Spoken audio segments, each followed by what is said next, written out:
Hi hello friends, ఈరోజు టమాటా పచ్చి కొబ్బరి వేసి చట్నీ చేశాను. చాలా రుచిగా ఉంటుంది. డెఫినెట్గా ట్రై చేయండి. మీరు ఎప్పుడైనా ఈ కాంబినేషన్లో చేయకుంటే తప్పకుండా ట్రై చేయండి. ఇంకిప్పుడు మనకి శ్రావణ మాసము, పచ్చి కొబ్బరి చాలా ఉంటుంది. ఇలా చట్నీ కూడా చేసుకొని తినండి. రుచి ఎంత కమ్మగా ఉంటుందంటే ఒక్క ముద్ద మీరు ఇలా చట్నీ వేసుకొని నెయ్యి వేసుకొని ఒక్క ముద్ద తిని చూడండి. ఇంకా అన్నం మొత్తం ఈ చట్నీతోనే తింటారు. అంత కమ్మగా ఉంటుంది. డెఫినెట్గా ట్రై చేయండి. పిల్లలు కానీ పెద్దలు కానీ చాలా ఇష్టపడతారు.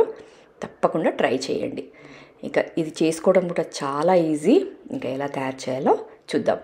దీనికోసం ఫస్ట్ మీరు ఇక్కడ నేను 3 మీడియం సైజ్ టమాటాలు తీసుకున్నాను. అలాగే పచ్చిమిర్చి మిక్స్ స్పైసీకి తగినంత 10-15 వెల్లుల్లి రెబ్బలు చూసారు కదా. ఇవి పొట్టు తీసి అన్నీ రెడీ పెట్టుకుంటే మనకి చట్నీ 10 నిమిషాల్లో రెడీ అయిపోతుంది. ఇక్కడ మీ స్పైసీకి తగినంత మీరు పచ్చిమిర్చి వేసుకోండి. మీకు స్పైసీ ఎక్కువగా ఇష్టం ఉంటే ఎక్కువగా కూడా వేసుకోండి. ఇంకా అవి పక్కన పెట్టేసి మనం స్టవ్ మీద కడాయి పెట్టుకొని కొద్దిగా ఆయిల్ వేసుకోండి. ఆయిల్ ఎక్కువ అవసరం లేదు. కొద్దిగా ఆయిల్ వేసుకొని మనం వేడెక్కిన తర్వాత ఆయిల్ మనం కట్ చేసి పెట్టుకున్న పచ్చిమిర్చి, టమాటా అన్నీ ఒకటేసారి వేసేయండి. వెల్లిపాయలు ఇవన్నీ వేసేసి కొద్దిగా పసుపు వేసి, ఇది కొద్దిగా కలర్ కోసం అంతే, కొద్దిగా పసుపు వేసి కలిపేసి ఇక మూత పెట్టుకుంది. మంచిగా మధ్యలో కలుపుతూ టమాటాలు, పచ్చిమిర్చి అన్నీ మంచిగా మగ్గేంత వరకు ఉడికించుకుందాము. మనకి టమాటా ఎక్కువ టైం పట్టదు కదా ఉడకడానికి, కాబట్టి 10 నిమిషాల్లో మనకి చట్నీ రెడీ అయిపోతుంది. ఇలా కలిపేసుకొని ఇక మూత పెట్టుకొని ఉడికించుకుందాము. మధ్యలో కలుపుతూ ఉండండి, మాడిపోకుండా ఉండాలి. సో ఇలా మూత పెట్టుకొని ఉడికించుకుందాం. ఈలోపు మీరు పచ్చి కొబ్బరి అన్నాను కదా, సో పచ్చి కొబ్బరిని తీసుకొని ఇలా సన్నగా కట్ చేసుకొని కొంచెం క్వాంటిటీ మీ చట్నీ క్వాంటిటీ తగ్గట్టు కొద్దిగా తీసుకోండి. ఇలా సన్నగా కట్ చేసుకొని గ్రైండ్ చేసుకొని పక్కన పెట్టుకోండి. అన్నీ ఒకేసారి గ్రైండ్ చేస్తే మనకి పచ్చి కొబ్బరి మెదగదు, కాబట్టి ఫస్ట్ మనం గ్రైండ్ చేసి పక్కన పెట్టుకుందాం. సో చూసారు కదా, ఇక్కడ నాకు టమాటా మంచిగా మగ్గిపోయింది. చెప్పాను కదా, మధ్యలో కలుపుతూ ఉండండి. ఒక 5 నిమిషాలు, ఒక 6-7 నిమిషాలలో మనకి ఉడికిపోతుంది. ఇంకా బంద్ చేసి స్టవ్ చల్లారిన తర్వాత కంప్లీట్గా చల్లారబెట్టుకుందాము.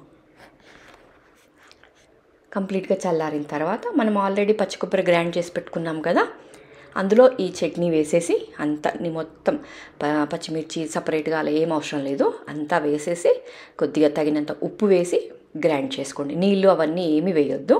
సో చూసారు కదా, ఇలా మంచిగా మెత్తగా పచ్చి కొబ్బరి గ్రైండ్ అయిన తర్వాత ఇప్పుడు మనకు చల్లారిన చట్నీ ఉంది కదా, ఇది వేసేసి నీళ్ళు వేయకుండా తగినంత ఉప్పు వేసి ఇలా గ్రైండ్ చేసుకోండి. చూసారు కదా, ఇంకా మీకు రోల్లో ఉంటే రోట్లో కూడా వేసుకోండి, ఇంకా బాగుంటుంది టేస్ట్.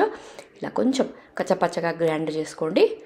అన్నంలో తినండి. చెప్పాను కదా, చాలా అంటే చాలా రుచిగా ఉంటుంది. తప్పకుండా ఈ చట్నీ ట్రై చేయండి. ఇంకెందుకంటే ఆలస్యం, ట్రై చేసిన తర్వాత టేస్ట్ ఎలా ఉంది అనేది కూడా కమెంట్లో పెట్టండి. మరిన్ని వీడియోస్ కోసం ఛానల్ని సబ్స్క్రైబ్ చేసుకోండి. ఇలాంటి మంచి వీడియోస్ అస్సలు మిస్ కాకండి. తప్పకుండా ట్రై చేయండి. ఇలా వేడిగా అన్నం పెట్టుకొని కొద్దిగా చట్నీ వేసుకొని నెయ్యి వేసుకొని ట్రై చేయండి. ఇక అన్నం మొత్తం ఈ చట్నీతోనే తినేస్తారు, అంత కమ్మగా ఉంటుంది.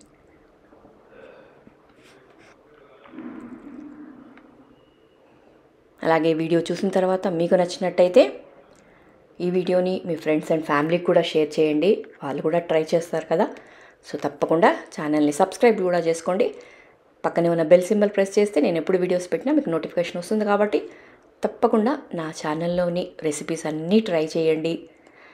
చాలా అంటే చాలా అద్భుతంగా ఉంటాయి. రెసిపీస్ అన్నీ టేస్టీగా ఉంటాయి. కొన్ని రెసిపీస్ మీరు ఇంతవరకు యూట్యూబ్లో చూడని కూడా రెసిపీస్ కూడా ఉంటాయి. కాబట్టి తప్పకుండా ట్రై చేయండి. రీసెంట్గా నేను మీకు